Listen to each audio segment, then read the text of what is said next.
What up, guys? It's your boy, Just King ZA. Welcome back to the Just King ZA podcast. And yeah, man, in this video, we're going to talk about the Uber driver, or I'm not sure, e-hailing driver, because I'm not sure if it was Bolt or Uber.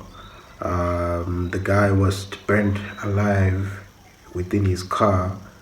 He was in his car and was burnt alive by allegedly taxi drivers, or yeah, because they, I don't know what's the issue there, but what I know usually is that taxi drivers have an issue with Uber drivers arriving there at Maponya Mall or in malls or wherever, there's that clash between taxi drivers and Uber drivers, so the guy was set alight in Maponya Mall. So we're going to be talking about that on this video. Anyways, before we get into it, don't forget the drill. Subscribe to the platform, subscribe to this channel so that the channel can grow, so that I can keep bringing you proper videos like this one on a consistent basis. And yeah, man, let's grow the platform. When you come to YouTube, find my videos if I have uploaded anything. So anyways, let's get straight into it. Things like this are not nice, man. The 27-year-old guy has been murdered in the most violent way. The most violent way you can ever imagine. Imagine burning alive inside of a car. Trying to come out, trying to literally, imagine. That is very inhuman and inhumane. And we have to really figure out what the hell's going on.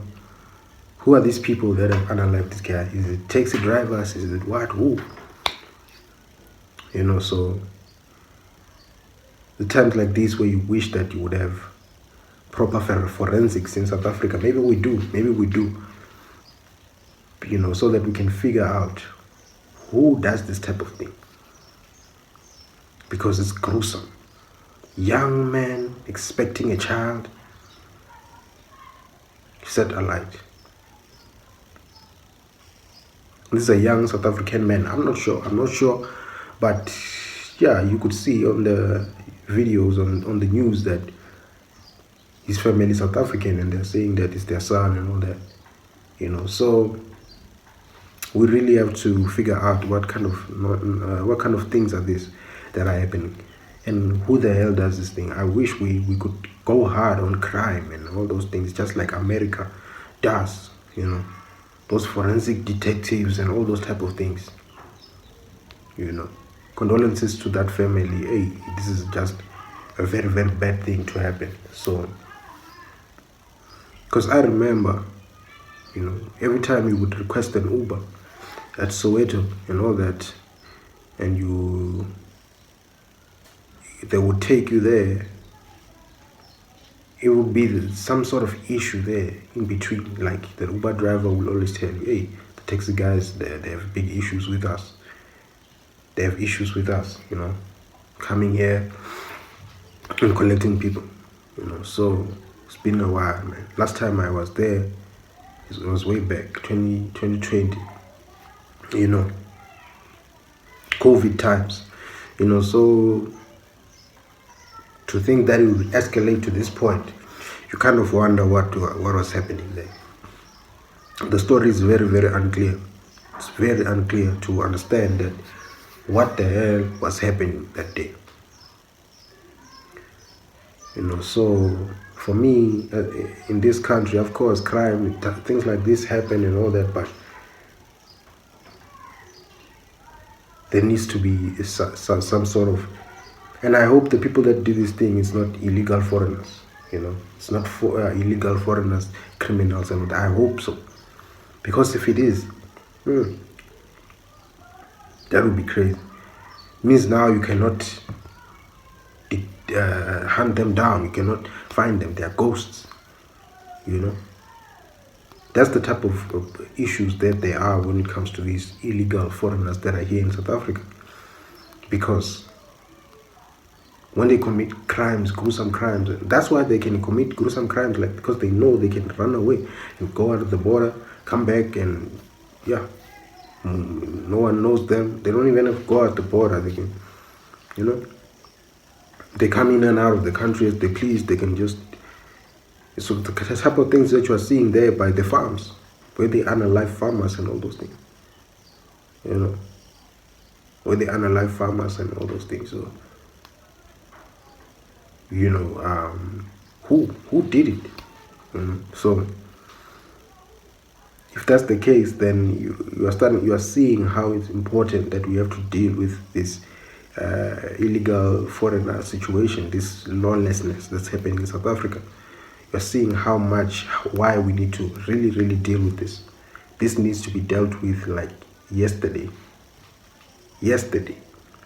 because we cannot be having things like this where our brother is being unalived like that, you know. So, but if it is South Africans that unalived him, and this is maybe some taxi war type of situation or whatever, or taxi versus Uber, then this is not the way to do it, man. This is not the way to do it. Taxi associations and Santaco, there's ways around this thing, man. Uber and taxis, they can coexist somehow. They can coexist. Santaco can do something, man, to coexist and create a situation where everyone benefits.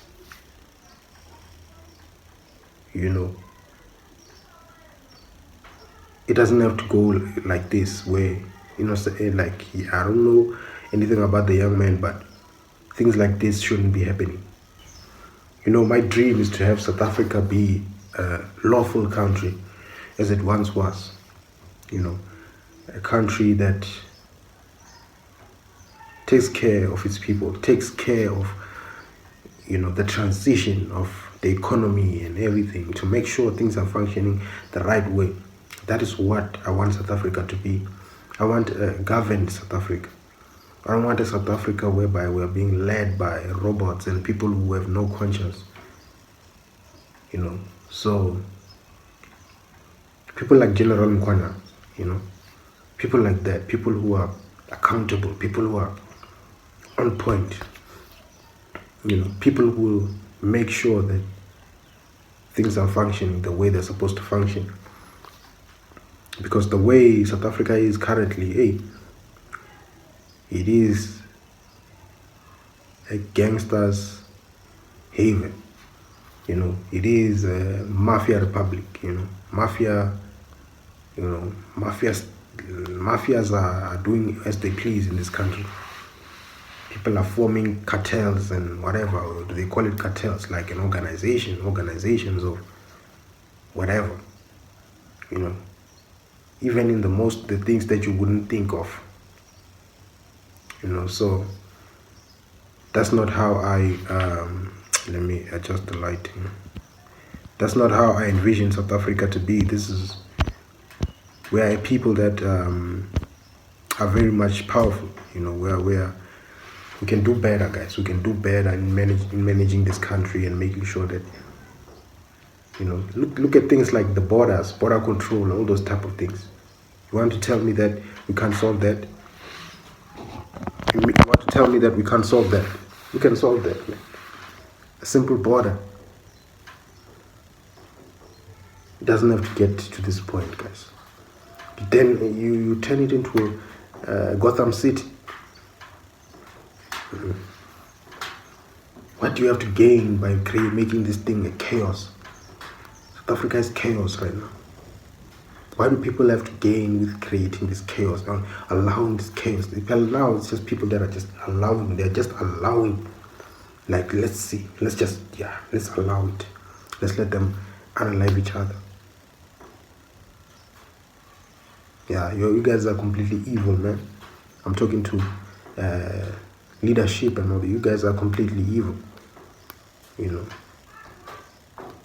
And we as South Africans, we have to take matters into our hands, you know, in order to, you know, have a country that we want, a country that, you know, that is a great country that serves the people. We have to literally take matters into our own hands.